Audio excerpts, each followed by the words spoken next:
Bismillahirrahmanirrahim and Assalamu alaikum wa rahmatullahi wa barakatuh. Once again, a very warm welcome to this episode of the family values in Islam. So, Qari Imran Khan was giving us very informative knowledge and invaluable knowledge on this regard. So, could we go on further on this family values in Islam? Sure. Alhamdulillah, we have set the tone and the base for a family system. We mentioned the important aspects of a husband and a wife. And now let's move forward where, alhamdulillah, by the will and the permission of Allah subhanahu wa ta'ala, the husband and wife, they conceive a child, and alhamdulillah, with again the mercy and blessing of Allah subhanahu wa ta'ala, they have a normal child. And further they have, more children, alhamdulillah. What is the planning? What are the different steps to think about? As far as a father is concerned, the father should think about a few things. That, okay, she is now, pregnant. How can I contribute in every way that will make her feel as close to me as possible? The first thing that you can do, and I'm going to give you an example that I face many times among my audiences across my lecture circuit around the world, that they ask, what's the best age for our children to learn Quran? I said, do you have children? They say, yes. I said, how old are they? They say, so and so. I said, too late. So what I'm trying to emphasize here is the minute you come to know about the good news, that's the time you start sitting with your wife and you keep reciting the Quran. And then she'll feel so close that, you know what, he's not the one who just clicked the button on and just left me. No. You mean the husband to sit near the wife who is pregnant and then reading Quran? At least every day, half an hour, right. 20 minutes, 15 minutes. Let her feel that connection. Right. Okay. And by you doing that, if the wife is also capable, let her do her part, but you do your part. Right. That will build a special bond. Because you see, before the child, husband and wife were just themselves. Now a child has come. Now the love will be distributed. But we don't want the love to be distributed. We want to be actually increased. Would there be an effect on the baby in the womb? Well, there are many different stories. There are many miracles that have occurred.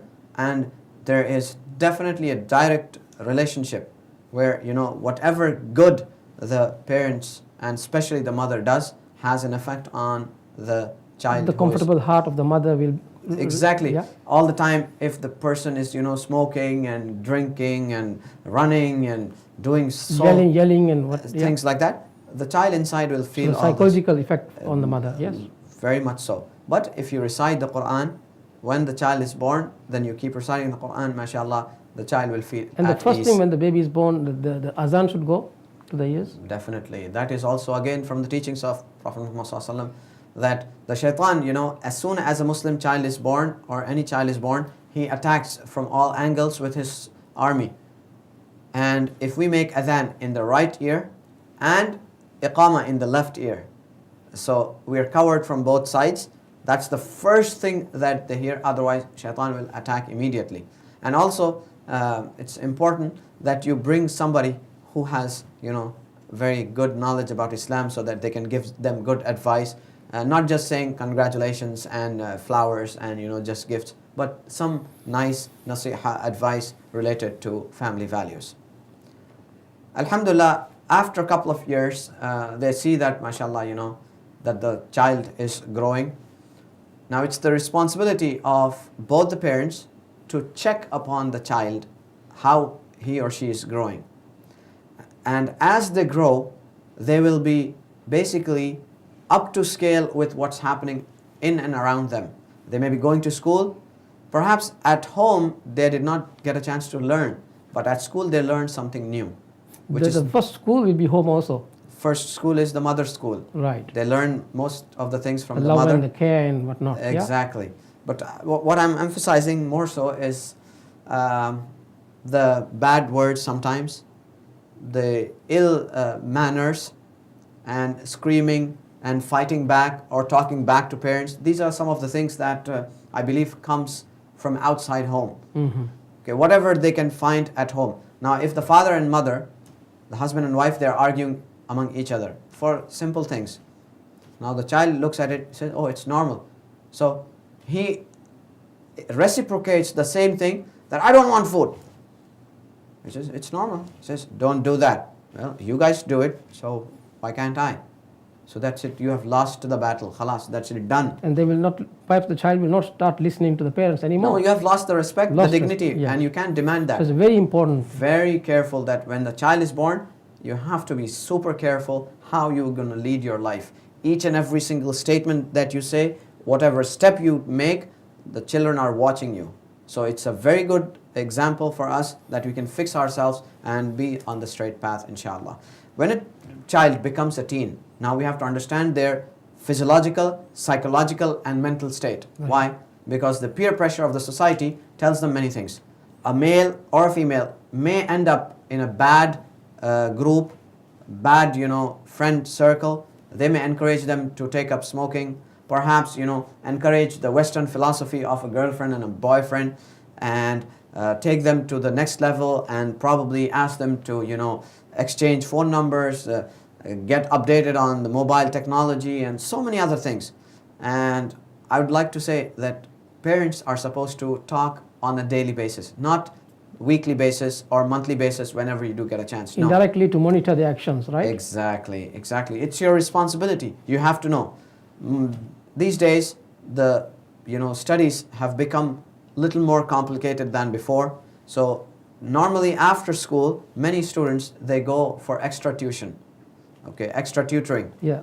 And if the tutoring time is for 1 hour, but the student comes back or the child comes back after 3 hours, the question should be asked, where were you? Where were you in the extra time? Extra time. And expect the wrong answer or probably not the right answer. So you can and you should have somebody to monitor behind their back. And also a very important thing these days is the mobile phone, which has access. So they can be, although they are not out, they may be inside the house, but the phone can be abused. Yes. And the parents should monitor. Before monitoring, why give them the phone in the first place? Exactly. If you're living with their parents, if they're living with their parents, there's no need for a phone. Even if the parents love the child so much, they shouldn't give things which they don't require at the time being. Yeah, I recall a very interesting incident just 2 weeks ago. A father and a mother, they came, crying, saying that, my son is abusing the iPad. We gave him as a birthday gift or something like that. I said, good for you. Why did you give that type of thing in the first place? Do you think there's any positive side of it, giving sophisticated things at the very young age? They may be growing intelligent and get used to it. As long as they are the ones. Okay, child, let's learn alphabets, A, B, C, D, or Alif, Ba. Ba, or Ba, Ma, Fa, so many different things. Let's learn together. You sit with them for half an hour, 20 minutes. Okay, time's up. Let's put that away. Okay, now let's do the running and let's do something else. So they get into the habit, okay, you know what? The iPad or the latest technology, I can only do it with my parent.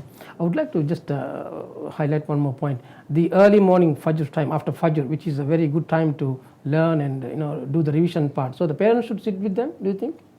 Not necessarily, but you can probably be an example, because if the whole house is sleeping and you expect the child to wake up, the child will say, nobody is awake, so he doesn't feel encouraged. But it's a good habit that you can wake up, and for the sake of child, you can probably stay in the other room or you can stay away. Why? I'll tell you something. If I may show you or demonstrate to you that, how are you doing? I get very close to you. So what happens is you feel alarmed, you feel shocked because I'm entering into your personal space. Right. So we have to respect and, the space. Draw the line not to enter somebody's personal space, because you want to back away from anybody who's entering your personal space. Similarly, if you give the freedom with guidance, then you can have excellent results from much better. Inshallah. And also the timings, if we'll teach the children to manage the time. Time is money and precious.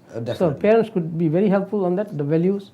Oh yes, definitely. The time management is extremely important. They should understand that they should start working from day one. They should not slack off whatever they are learning. Every day they should revise. Whatever they learn in school, they should revise at least 2 hours what they have learned. And then they can go back to doing whatever they want, again for a limited time. They should understand that they should have a little bit of physical activity, completely understandable, but at the same time, not so much so that they're out or they are playing for a very long But time. if the parents are sort of very punctual on the prayers, the children will be punctual, isn't it? Most definitely, most definitely. Prayers are going to come eventually anyway, so they have to make sure that every time there is the time for salah, anything and everything should stop. If exactly not at the time of the prayer, may be perhaps 5 minutes or 10 minutes plus and minus, that's also acceptable. So what other values will, Qari Imran, could you tell us? What other values in the family? We are talking about the family values in Islam. So could you give us another more? We have to instill truth. Truth, honesty. Honesty, okay? Because you see, when a child is growing up, when they like something outside their home, they may come home and lie. For instance, you say, how come you were, late today? You can understand by the way they talk, perhaps. So now to cover that up, the child may come up with a lie. And to tell a lie, he may have to invent a few more things. So honesty is very important.